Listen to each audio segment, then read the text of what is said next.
यदि कसैले परस्त्री भोग गर्ने राम्रो अवसर प्राप्त गरेर पनि आफ्नो धर्मनिष्ठामा अडिग रहेर परस्त्री नभोगेमा कस्तो किसिमको महान फल उसले प्राप्त गर्दछ त?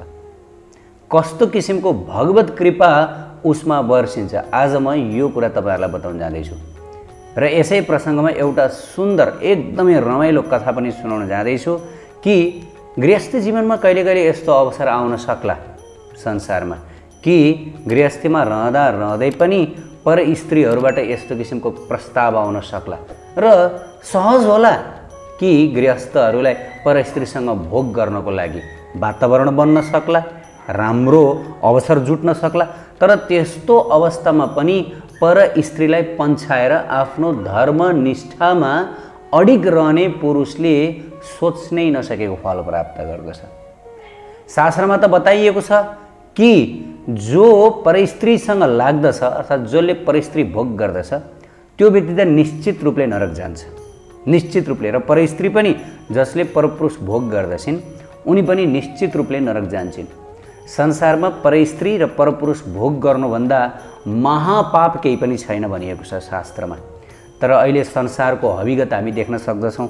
संसारमा परस्त्री परपुरुष भोग गर्नु नै सबैभन्दा बढी ट्रेन्डिङमा रहेको गतिविधि रहेको छ। छी छी छी, घिनलाग्दो स्थिति। त यसको मतलब कति मानिसहरू नरकमा जाँदैछन् भन्ने कुरा हामी कल्पना गर्न सक्दछौँ।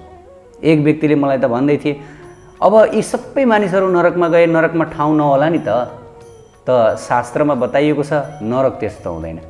मैले पहिला पनि भनेको थिएँ शास्त्रको कोट्स गरेर कि यदि यो पृथ्वी लोकका मानिसहरू 10 गुणा बढे, मानौ अहिले पृथ्वीमा जति मनुष्यहरू छन् 10 गुणा भए अरे, त्यो 10 गुणा पापी भए अरे, अब ती 10 गुणालाई पनि नरकमा राख्न सक्ने नरकको क्षमता छ।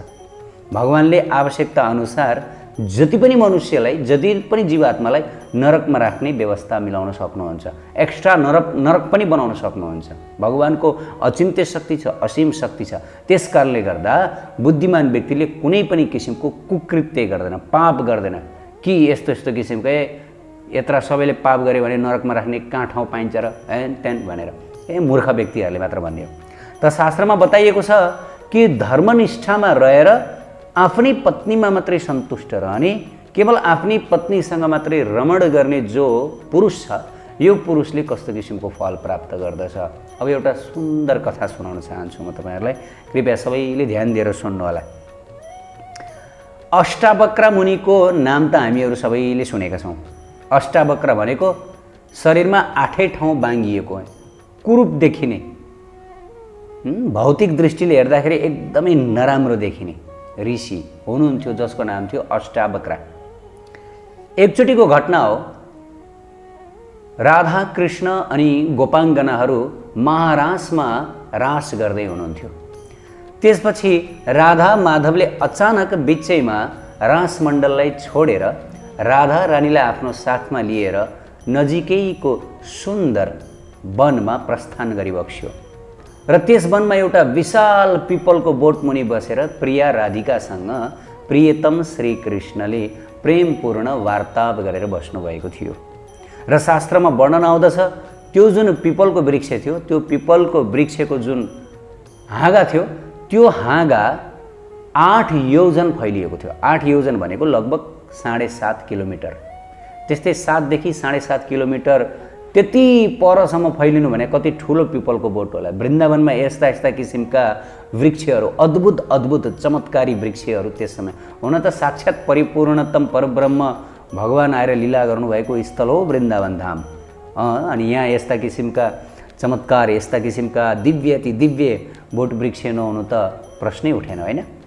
त भगवान आफ्नी प्रियतमा राधारानीका साथमा प्रेमपूर्ण सम्भाषण गरेर बसिरहनु भएको थियो।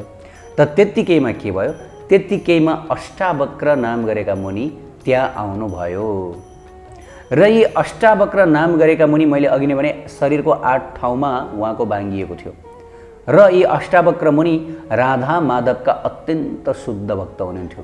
2 जना अष्टावक्र मुनि हुनुहुन्छ, 1 जना अष्टावक्र मुनि अर्कै हुनुहुन्छ, तर यो जुन कथामा जुन वर्णित अष्टावक्र मुनि अर्कै हुनुहुन्छ, यसरी बुझ्नु होला।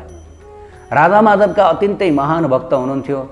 आफूले सधैँभरि हृदयमा जसको चिन्तन गरिरहनुहुन्थ्यो, जसको ध्यान गरिरहनुहुन्थ्यो योगासनमा, तिनै आफ्ना आराध्य परमात्मा परिपूर्णतम भगवान राधा माधवको आफ्नो अगाडि दर्शन गर्न पाउँदाखेरि मुनिलाई अत्यन्त आनन्द लाग्यो। आनन्दले विभोर हुनुभयो। आँखाभरि आँसु झारेर आफ्ना आराध्य, आफ्ना हृदयका स्वामिनी आफ्नो अगाडि प्रकट हुनुभएको देखेर उहाँहरूको चरणमा लडीबुडी गरेर, हे प्रभु, हे प्राणनाथ, अब मलाई यो संसारबाट उद्धार गरिबक्स्योस्, मलाई हजुरको चरणमा स्वीकार गरिबक्स्योस्, मलाई हजुरको प्रेममय सेवामा लगाइबक्स्योस् भनेर विविध प्रार्थनाहरू गर्नुभयो, विविध स्तुतिहरू गर्न थाल्नुभयो अष्टावक्र मुनिले।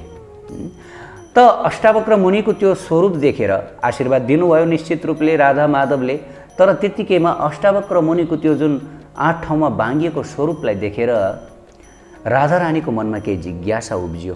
त्यसपछि राधारानीले श्याम सुन्दरलाई सङ्केत गरेर यो कुरा व्यक्त गर्नुभयो। त्यस समयमा सङ्केतको भाषा हुन्थ्यो, अर्थात् बोलिरहनु पर्दैन थियो। प्यारा भक्त सज्जन, भगवानले र राधारानीले बोलिरहनु पर्दैन, केवल सङ्केतको भरमा राधारानीको प्रश्न श्याम सुन्दरले बुझिसक्नुभयो। हेर्नुहोस् है, त्यसपछि श्याम सुन्दर भगवानले अब अष्टावक्र मुनिको पूर्वजन्मको कथा सुनाउन थाल्नुभयो। यति सुन्दर कथा छ। हो, यही कथाभित्र लुकेको छ कि केवल आफ्नी पत्नीसँग मात्र सन्तुष्ट रहने धर्मनिष्ठ पुरुषले कस्तो किसिमको फल प्राप्त गर्दछ, कति किसिमको महान महान वरदान प्राप्त गर्दछ। ध्यान दिएर सुन्नु होला। भगवानले राधारानीलाई अष्टावक्र मुनिको पूर्वजन्मको कथा सुनाउन थाल्नुभयो। हे राधे, अष्टावक्र जो मुनि हुनुहुन्छ उहाँ हाम्रा महान भक्त हुनुहुन्छ, एकदमै अन्तरङ्ग भक्त हुनुहुन्छ। हे राधे, यी जो मुनि हुनुहुन्छ आफ्नो गृहस्थ जीवनमा अत्यन्त धर्मनिष्ठ गृहस्थ हुनुहुन्थ्यो।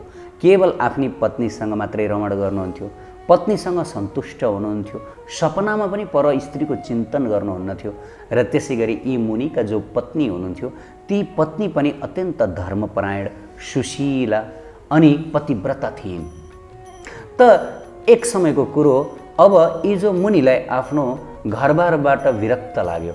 त्यसपछि मेरो भजन गर्न भनेर यी मुनि आफ्नो परिवारबाट अवकाश प्राप्त गरेर सन्यास लिएर जङ्गलमा जानुभयो र जङ्गलमा गएर हाम्रो ध्यान गर्न थाल्नुभयो। त एक दिनको कुरो के भयो भनेदेखि जब यी मुनि ध्यानवस्थ अवस्थामा हुनुहुन्थ्यो त्यत्तिकैमा रम्भा नाम गरेकी स्वर्गीय अप्सरा यी मुनिकोमा आइन्। र त्यसपछि ती रम्भा नाम गरेकी स्वर्गीय अप्सराले यी मुनिसँग सम्भोग प्रस्ताव राखिन्, रमण गर्ने प्रस्ताव राखिन्। त्यसपछि यी जो तपस्यामा रत मुनि हुनुहुन्थ्यो यी मुनिले ती रम्भालाई विनम्रतापूर्वक भन्नुभयो कि हे देवी, म त एक गृहस्थी हुँ, म त पहिले नै पत्नीसँग आबद्ध छु। त्यसकारणले गर्दाखेरि मबाट यो कार्य कुनै हालतमा पनि हुँदैन। किन भन्दाखेरि पर स्त्री भोग गर्नु भनेको अत्यन्त भयानक नरकगामी बन्नु हो, नरकमा जानु हो। योभन्दा ठुलो अधर्म संसारमा केही पनि छैन। त्यसकारणले गर्दाखेरि म यो अधर्म गर्न चाहन्न। त्यसमा पनि म त राधाकृष्णको भक्त हुँ, वैष्णव हुँ। मैले यो पवित्र मार्गलाई अपनाएको छु। म यो सपनामा पनि चिताउन सक्दिनँ, सोच्न पनि सक्दिनँ। त्यसकारणले गर्दा तिमी गलत ठाउँमा आएका छौ हे देवी। तपाईँ के गर्नुहोस् भन्दाखेरि तपाईँकै उमेरको, तपाईँकै स्थितिको कुनै जवान पुरुषलाई गएर प्रस्ताव राख्नुहोला। तपाईँ खुसी रहनुहुनेछ, तपाईँ सुखी रहनुहुनेछ। तर मेरो यो भजनमा अब हजुरले कुनै पनि किसिमको अवरोध खडा नगरिदिनु होला। म त राधाकृष्णको भजन गर्दैछु, उहाँको ध्यान गर्दैछु भनेर यस प्रकार यी मुनिले रम्भा अप्सरालाई भन्नुभयो। जब मुनिको यस्तो वचन सुन्नुभयो रम्भा अप्सराले, त्यसपछि रम्भा अप्सरालाई अत्यन्त रिस उठ्यो, अत्यन्त रिस उठ्यो। त्यसपछि तुरुन्तै रम्भा अप्सराले यी मुनिलाई श्राप दिइन्। के भनेर श्राप दिइन्? ए, आफ्नो सुन्दरतामा घमण्ड छ, आफ्नो पौरुषार्थमा घमण्ड छ, यस्तो घमण्ड हुने ऋषिलाई अब म श्राप दिन्छु कि तिम्रो शरीर कुरूप बनोस्, 8 ठाउँमा बाँगियोस्, शरीरको तेज नष्ट होस्, तपस्या पनि छिटै नष्ट होस्। त यस प्रकार रम्भा अप्सराले यी मुनिलाई श्राप दिइन् र उनकै श्रापको कारणले गर्दाखेरि यी मुनि तुरुन्त कुरूप बन्नुभयो। 8 ठाउँमा उनको शरीर बाँगियो र त्यसपछि नराम्रो बन्नुभयो अनि उहाँको तपस्या पनि क्षीण भयो। अब त्यसपछि यी मुनिलाई अत्यन्त विषाद भयो, विषादग्रस्त हुनुभयो, दुखी हुनुभयो आफ्नो शरीरको स्थिति देखेर, पीडा भयो। त्यसपछि मेरो चिन्तन गर्दै, मेरो स्मरण गर्दै आफ्नो प्राण त्याग गर्ने निश्चय गरेर अग्निमा हाम फाल्न भनेर लाग्नुभएको थियो। त्यतिकैमा मैले आफ्नो भक्तलाई गएर बचाएँ र सम्झाइ बुझाइ गरेँ, कर्मको खेल हो, कर्मको खेललाई तपाईँ हामीले सहनु पर्दा, कर्मको खेल हो, कर्मको खेललाई सबै जीवले सहनु पर्दछ। कर्मको खेललाई जति सह्यो त्यति हामी शुद्ध बन्दछौँ। त्यसकारण हे मुनि, अब कुनै पनि किसिमले चिन्ता नगर्नुहोला, मेरो भजन भक्तिमै लाग्नुहोला, मेरो ध्यानमै लाग्नुहोला। निश्चित रूपले तपाईँमाथि म भविष्यमा कृपा गर्नेछु। त यस प्रकार मैले यी मुनिलाई सान्त्वना दिएँ र त्यसपछि यी मुनिले मेरो भजन माने अगाडि बढ्नुभयो। त्यसपछि त्यही भक्तिको प्रभावले गरेर आज हाम्रो दर्शन गर्न सक्नुभएको छ। त भगवान् श्रीकृष्णले यस प्रकार मुनिवरको पूर्वजन्मको वृत्तान्त सुनाउनु भयो राधा रानीलाई। अब मुनिवर त्यस समय आँसु झारेर आफ्नो आराध्य भगवान् राधा माधवलाई आफ्नो अगाडि दर्शन गर्न पाएर अत्यन्त अत्यन्त खुसी, अत्यन्त आनन्दले गदगद भएर त्यसपछि उहाँले आफ्नो के गरिदिनु भयो, प्राण विसर्जन गरिदिनु भयो राधा माधवको चरण कमलमा। त्यसपछि दयामयी भगवान्ले के गरिबक्स्यो, उहाँले आफ्ना भक्तको आत्मालाई सिधा आफ्नो गोलोक धाममा पठाइदिनु भयो। त्यस समय एउटा रोचक घटना घटेको हुन्छ कि ती ऋषिको जुन तपोबल थियो, त्यो तपोबलले विशाल रूप धारण गरेको थियो आकाशमा। एकदमै त्यो तपोबल छ नि, त्यो तपोबलले विशाल रूप धारण गरेको थियो र त्यो तपोबल पनि भगवान् श्रीकृष्णभित्रै समाहित भयो। यसबाट हामीहरूले के बुझ्नु पर्दछ भने, भगवद् गीतामा भगवान्ले बताउनु भयो नि, हामीले जे जति तपस्या गर्दछौँ, जे जति भक्ति गर्दछौँ, जे जति दान गर्दछौँ, जे जति कुरा हामीहरूले गर्दछौँ, ती सम्पूर्ण कार्य राधा कृष्णकै लागि भनेर समर्पण गरेर गर्नुपर्दछ। यत् करोसि यदस्नासि यज्जुहोसि ददासि यत् तपस्यसि कौन्तेय तत्कुरुष्व मदर्पणम। कि ती सन्तले आफ्नो पुरा जीवन राधा कृष्णकै तपस्या गरेर बिताउनु भएको थियो र त्यो तपस्याले छुट्टै एक विशाल रूप लिएको थियो, मूर्तिमान रूप, र त्यो तपस्या पनि राधा कृष्णभित्रै समाहित भयो।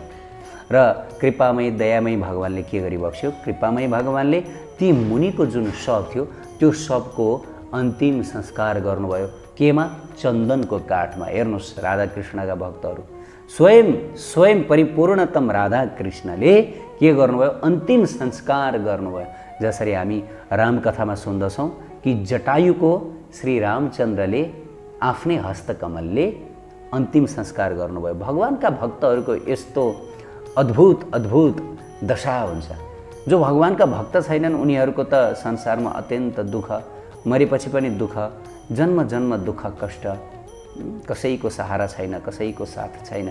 तर जो राधा कृष्णका भक्त छन्, जो भगवत भक्त छन्, उहाँहरूको त भाग्य, उहाँहरूको चाहिँ प्राप्ति उपलब्धिको कसले गुणगान गर्न सक्छ, कसले लेखाजोखा गर्न सक्छ? लेखाजोखा गर्नै सकिन्न। त अष्टावक्र मुनिको अन्तिम संस्कार राधा कृष्णले गर्नुभयो, उहाँको आत्मालाई आफ्नो धाममा पुर्याउनु भयो। त यस प्रकार यो कथाबाट हामीहरूले के बुझ्नुपर्छ भन्दाखेरि, अष्टावक्र नाम गरेका यी मुनि, पछि उहाँको नाम अष्टावक्र भयो किनभने 8 ठाउँमा बाँगिएको कारणले गर्दाखेरि अष्टावक्र हुन पुगेको। त्योभन्दा अगाडि अष्टावक्र त नाम थिएन। त रम्भाले प्रस्ताव राखेकी थिइन्। रम्भा भनेको स्वर्गकी अत्यन्त सुन्दरी अप्सरा। स्वर्गमा सबभन्दा सुन्दरी भनेको,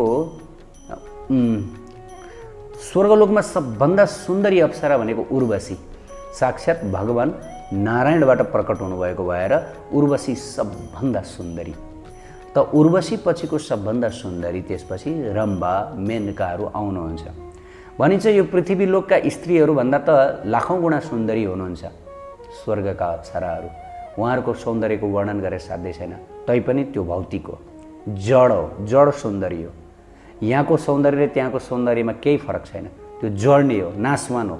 केवल राधा कृष्णको धाम, गोलोक धामको सौन्दर्य, गोपिनीहरूको सौन्दर्य, राधारानीको सौन्दर्य, त्यो मात्रै सच्चा सत्य सौन्दर्य हो, कहिल्यै ननासिने, सधैँ रहिरहने, सच्चिद आनन्दमय हो। स्वर्गका सुन्दर सुन्दर अप्सराहरूको सौन्दर्य केवल देख्नलाई मात्रै हो, नत्र त्यो पनि नाशवान छ। त रम्भा जस्ती स्वर्गकी अत्यन्त सुन्दरी अप्सराले यस प्रकार विनम्रतापूर्वक अनुरोध गर्दा हात जोड्दा पनि रम्भाको प्रस्तावलाई पनि अस्वीकार गरेर आफ्नो धर्मनिष्ठामा रहेर राधा कृष्णको चिन्तनमै संलग्न हुनुभयो, उहाँको भजनमै संलग्न हुनुभयो। त्यही कारणले गर्दाखेरि, त्यही भक्तिभावको कारणले गर्दाखेरि राधा कृष्ण उहाँबाट प्रसन्न हुनुभयो। यदि तपाईँ हामी राधा कृष्णलाई प्रसन्न पार्न चाहन्छौँ, भगवानको मन जित्न चाहन्छौँ भने तपाईँ हामी आफ्नो पति र पत्नीसँग सन्तुष्ट रहेर हामीले आफ्नो गृहस्थोचित जीवन गुजारा गर्न चलाउन सक्दछौँ। केवल पति पत्नीमा मात्रै आफ्नो सम्बन्ध कायम गर्न सक्दछौँ र जीवनको उत्तरार्धमा पारिवारिक सुखलाई पनि तिलाञ्जली दिएर एकमात्र राधा कृष्णको भक्ति भजनमा यदि कोही भक्त लाग्दछ भनेदेखि त राधा कृष्ण स्वयं ती भक्तका माझमा आउनुहुन्छ र ती भक्तलाई यति अपार कृपा गर्नुहुन्छ, आफ्नो चरणमा स्वीकार गर्नुहुन्छ र गृहस्थी नै भए पनि त्यो भक्तले संसारमा महामुनिको फल प्राप्त गर्न सक्नुहुन्छ, पद प्राप्त गर्न सक्नुहुन्छ। त भगवानलाई प्राप्त गर्ने यो नै उपाय। हेर्नुहोस्, सन्यासी बनिरहनुपर्छ, ब्रह्मचारी हुनुपर्छ, त्यागी वैरागी हुनुपर्छ भन्ने छैन। गृहस्थी पनि यदि जसको हृदय संसारी भोग वासनामा छैन, राधा कृष्ण युगल चरणमै लागिरहेको छ निरन्तर भनेदेखि यो गृहस्थी पनि सन्यासीको स्तरमा हुन्छ भनेर शास्त्रमा बताइएको छ। यो गृहस्थीले पनि भगवानको पूर्ण कृपा प्राप्त गर्न सक्दछ भनेर भागवतजीमा बताइएको छ। शास्त्र सम्पूर्ण महापुरुषहरूले यस प्रकार उपदेश दिनुभएको छ। त प्रिय भक्त महानुभाव, कुनै पनि हालतमा हामीले गलत मार्ग रोज्नुहुन्न। पापको मार्ग सजिलो होला जानलाई, तर भयानक हुन्छ भोग्नलाई। यो कुरा हामीले सधैँभरि याद गरौँ। केवल राधा कृष्णको त्यो दिव्य मार्ग, केवल यो प्रेम मार्ग, केवल यो आनन्दको कन्दको मार्गलाई मात्रै हामीहरूले स्वीकार गरौँ। गुरु चरणमा आश्रित बनौँ, सन्त महापुरुषहरूको सेवा गरौँ, वैष्णवहरूको अहोरात्र सेवा गरौँ, अहोरात्र नाम जप गरौँ, राधा कृष्णको दिव्य सेवामा संलग्न बनौँ। यसैबाट हाम्रो जीवन कल्याणकारी बन्दछ। यसैबाट हामीहरूले आफूले प्राप्त गर्न चाहेको हर कुरो प्राप्त गर्न सक्दछौँ। जय श्री राधे, हरे कृष्ण। उत्कृष्ट आध्यात्मिक जानकारीहरूका लागि नेपालकै पहिलो शुद्ध आध्यात्मिक च्यानल टिभी लजिकल कृष्णलाई सब्स्क्राइब गर्न नभुल्नुहोला र हरेक अपडेट्सका लागि यो बेल आइकन पनि दबाइदिनुहोला।